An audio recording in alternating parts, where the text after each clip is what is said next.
Hello friends, આજે આપણે બનાવીશું લીલા વટાણા અને પાલકનો નવો નાસ્તો. આ નાસ્તો એકદમ હેલ્ધી એવો બને છે. નાનાથી લઈ મોટાને બધાને બહુ જ ભાવશે અને ઓછા તેલમાં અને ઝડપથી બની જશે. આ નાસ્તો બાળકોને લંચ બોક્સમાં કે સવારના નાસ્તામાં પણ લઈ શકાય. જો તમને મારી રેસીપી ગમતી હોય તો હજુ સુધી મારી ચેનલને સબસ્ક્રાઈબ ન કરી હોય તો સબસ્ક્રાઈબ કરજો અને બાજુમાં આપેલી ઘંટી દબાવજો એટલે નવી નવી રેસીપીઓના નોટિફિકેશન આવે. તો ચાલો બનાવવાનું શરૂ કરીએ. તો પેનમાં 2 થી 3 કપ જેવું પાણી ગરમ કરવા મૂકી દીધું હતું. તો પાણી પણ ગરમ થઈ ગયું છે. તો તેમાં 1 કપ લીલા વટાણા એડ કરીશું, સાથે અડધો બંચ પાલક એડ કરીશું અને સ્વાદ પ્રમાણે નમક એડ કરી ગેસની ફ્લેમ હાઈ રાખી 5 મિનિટ જેવું થવા દઈશું. અને જો તમારે ફ્રોઝન વટાણા એડ કરવા હોય તો પણ કરી શકાય, પણ અત્યારે સિઝનમાં ખૂબ જ સારા લીલા વટાણા અવેલેબલ હોય છે એટલે મેં ફ્રેશ વટાણા જ લીધા છે. સાથે 1 કપ ચોખાને ઓવરનાઇટ પલાળી દીધા હતા. જો તમારી પાસે ટાઈમ ન હોય તો તમે 2 થી 3 કલાક ગરમ પાણીમાં પણ પલાળી શકાય, તો પણ સારા એવા પલળી જશે. અને ચોખા તમે કોઈ પણ વેરાયટીના લઈ શકો, ખીચડિયા, જીરાસર કે બાસમતી કોઈ પણ લઈ શકાય. હવે ચોખામાં રહેલું પાણી નિતારી મિક્સર જારમાં ચોખા એડ કરીશું. જેટલા સમાય એટલા એડ કરવાના અને આમાં જરૂર પડે તો આપણે થોડું પાણી એડ કરીશું. અને અત્યારે શાકભાજી ખૂબ જ સારા અવેલેબલ હોય છે એટલે એકવાર જરૂરથી આ રીતે બનાવીને ખાઈ લેવો જ જોઈએ. જો તમે આવી રીતે નાસ્તો બનાવશો તો બાળકો જો શાકભાજી ન ખાતા હોય તો આપણે આમાં એડ કરીને ખવડાવશું તો તે જરૂરથી ખાઈ લેશે. હવે આપણે આ ચોખાને સાવ વાટી લઈશું. જો જરૂર પડે તો થોડું વધારે પણ પાણી એડ કરવાનું.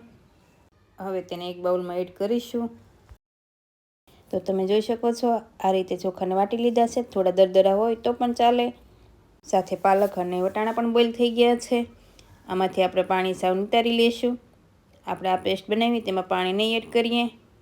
હવે આપણે ચોખા વાટ્યા હતા એ જ જારમાં આપણે બોઇલ કરેલા પાલક અને વટાણા પણ એડ કરી દઈએ. સાથે 1 લીલા મરચાંના ટુકડા એડ કરી તેની પેસ્ટ બનાવી લઈશું. આમાં તમારે તીખાઈ જોવે એ પ્રમાણે મરચાં એડ કરવાના. હવે પાલક મરચાંની પેસ્ટ પણ બની ગઈ છે. તો જે ચોખાનું મિશ્રણ બનાવ્યું હતું તેમાં આ પેસ્ટ એડ કરીશું. આમાં આપણે અત્યારે પાણી એડ નહીં કરીએ, જરૂર પડે તો 2 સ્પૂન જેવું દહીં પણ એડ કરી શકાય. હવે તેમાં 1 સ્પૂન ચણાનો લોટ અથવા બેસન, સાથે 1 કપ લીલા ધાણા, 1 મોટી ડુંગળી ઝીણી કટ કરીને લીધી છે તે એડ કરીશું. જો તમે ડુંગળી ન ખાતા હોય તો સ્કીપ પણ કરી શકાય. હવે તેમાં અડધો કપ ઝીણું કટ કરેલું ગાજર, સાથે અડધો કપ ઝીણા કટ કરેલી કોબીજ, 1 ઇંચ જેટલો આદુનો ટુકડો છીણીને લીધો છે તે એડ કરીશું અને અડધી સ્પૂન આખું જીરું, સાથે 2 સ્પૂન તલ. આમાં તલનો ખૂબ જ સારો ટેસ્ટ આવે છે. અને અડધી સ્પૂન ચીલી ફ્લેક્સ. જો ચીલી ફ્લેક્સની જગ્યાએ તમારે લાલ મરચું પાવડર એડ કરવો હોય તો પણ કરી શકાય. 1 સ્પૂન ધાણા જીરું પાવડર, સ્વાદ પ્રમાણે નમક એડ કરી બધું સારી રીતે મિક્સ કરીશું. આ મિશ્રણમાં આપણે પાણી નહીં એડ કરીએ. જો જરૂર પડે તો દહીં અથવા છાશ એડ કરીશું. અને આમાં તમારે કોઈ પણ શાકભાજી એડ કરવા હોય તો પણ કરી શકાય અને ઓછા વધુ એડ કરવા હોય તો પણ કરી શકાય. હવે બેટર થોડું ઘટ એવું લાગે છે તો તેમાં 2 થી 3 સ્પૂન જેવું ખાટું દહીં એડ કરીશું અને દહીંની જગ્યાએ છાશ પણ એડ કરી શકાય. હવે બેટરને સારી રીતે મિક્સ કરી આપણે જોઈ લઈએ. જો જરૂર પડે તો ફરી થોડું એડ કરીશું. પણ હવે બેટર સારું એવું બની ગયું છે, તમે જોઈ શકો છો. આ રીતે બેટર ઘટ રાખવાનું. હવે તેમાં આપણે 1 સ્પૂન જેટલો કુકિંગ સોડા એડ કરીશું. જો તમારે કુકિંગ સોડાની જગ્યાએ ઈનો એડ કરવો હોય તો 1 પેકેટ ઈનો પણ એડ કરી શકાય. હવે મિશ્રણને સારી રીતે ફેટી લઈશું એટલે સરસ એવું ફ્લફી થઈ જશે. તમે જોઈ શકો છો મિશ્રણ સારું એવું ફ્લફી થઈ ગયું છે. તો હવે એક તડકા પેન લઈશું. તેમાં અડધી સ્પૂન જેવું તેલ એડ કરી તેલ ગરમ થાય એટલે 1 પિંચ જેટલી રાઈ એડ કરી સાથે તલ એડ કરી રાઈને તલ તતડવા લાગે એટલે તેમાં 1 પિંચ હિંગ એડ કરીશું. સાથે બેટર બનાવ્યું હતું તે એડ કરીશું અને ગેસની ફ્લેમ સાવ સ્લો રાખી નાસ્તાને કૂક થવા દઈશું. જો તમારે આ જ રીતે અપમ પેનમાં બનાવવું હોય તો પણ બનાવી શકાય. હવે ઢાંકણ બંધ કરી 2 મિનિટ જેવું થવા દઈશું એટલે નાસ્તો સારો એવો કૂક થઈ જશે. હવે તમે જોઈ શકો છો એક સાઈડ નાસ્તો સારો એવો કૂક થઈ ગયો છે. તો હવે તેને પલટાવી બીજી સાઈડ પણ 2 મિનિટ જેવું થવા દઈશું.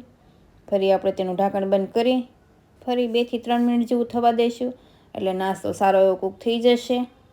તો આપણે ચેક કરી લઈએ. તો નાસ્તો બંને સાઈડ સારો એવો કૂક થઈ ગયો છે.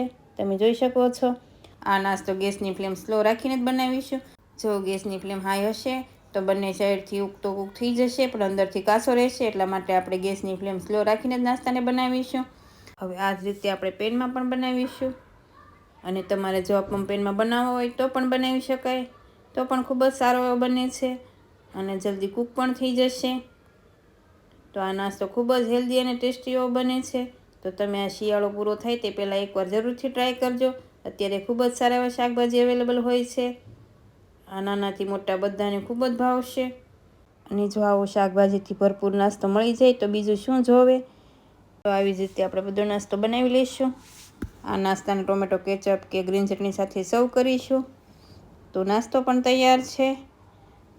જો તમે પાલક વટાણાની રેસીપી ક્યારેય ન ટ્રાય કરી હોય તો એકવાર જરૂરથી બનાવજો. આ રેસીપીથી 4 લોકોનો નાસ્તો તમે બનાવી શકો છો. વધારે તમારે બનાવવો હોય તો વધુ ઓછો પણ કરી શકો છો. અને હું તમને બતાવી પણ દઉં કેટલો સોફ્ટ એવો બન્યો છે. જો તમે જોઈ શકો છો, જાળીદાર અને કેટલો સોફ્ટ એવો બન્યો છે. તો તેને ગરમા ગરમ સર્વ કરીશું.